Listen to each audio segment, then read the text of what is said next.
Sangre Perena. Hindi nakikipagkamay ang mga diwata, Gabriel. Nais ko lang sana magpasalamat sa inyo. Kami ang dapat magpasalamat. Sa mundo namin ang galing ang Minokawa. Patungo dito ang Minokawa at tinulungan niyo kaming paslangin ng halimaw. Paumanhin, tila kailangan ako ng aking hadiah. Sangre Perena, meron sana akong naisilingin sa inyo.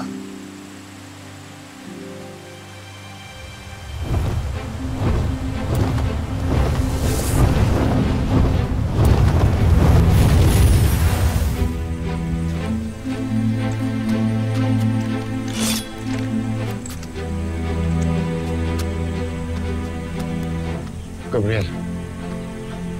Siya ba ang inyong Diyos ng Sandawa? Maaari mo bang alamin kung ano nangyari sa kanya? Susubukan kong gamitin ang tungkod ng katotohanan.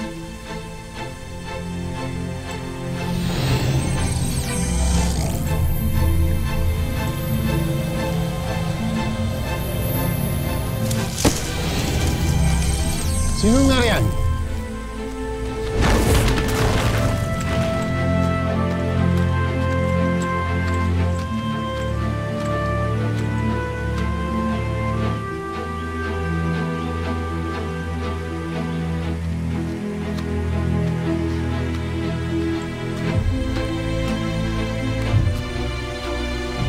Kung sino man ang sumilip, wala na siya. Delikado na dito. Kailangan ilipat na natin ang pagtataguan ng Diyos sa Sandawa.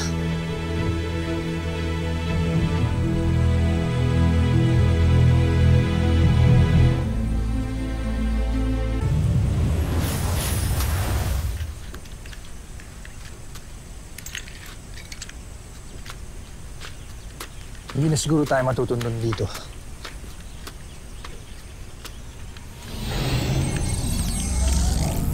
Balintatao, ipakita sa amin.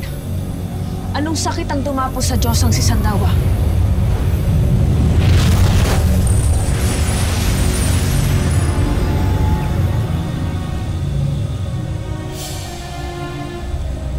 Sino ang may kagagawa nito?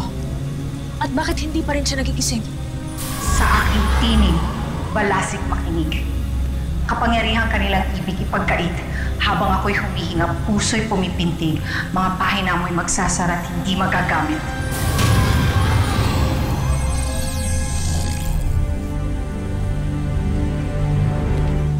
Ilang ulit na tayo nagtanong. Ngunit pareho lamang ang ibinibigay sa ating sagot ng tungkod. Ang Diyosa mismo ang may kagagawa nito sa kanyang sarili. Hindi ko maintindihan kung bakit. Hindi kaya alam niya na mangyayari ito? At wala siyang ginawa para pigilan ang magaganap.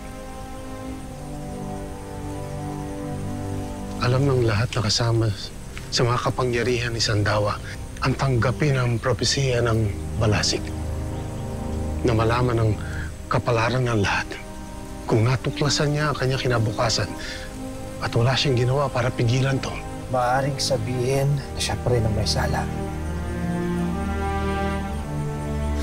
Tila walang pupuntahan ng ganitong usapan. Ang mabuti pa'y alamin na lamang natin kung sino ang nakakita sa kanya kanina.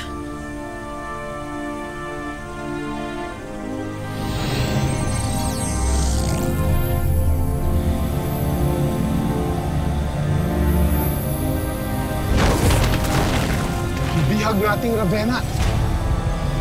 Paano siya nakatakas? Mamaya na natin pag-isipan niya. Kailangan natin siya habulin bago niya ipamalita ang nangyari sa mahal na Diyosa.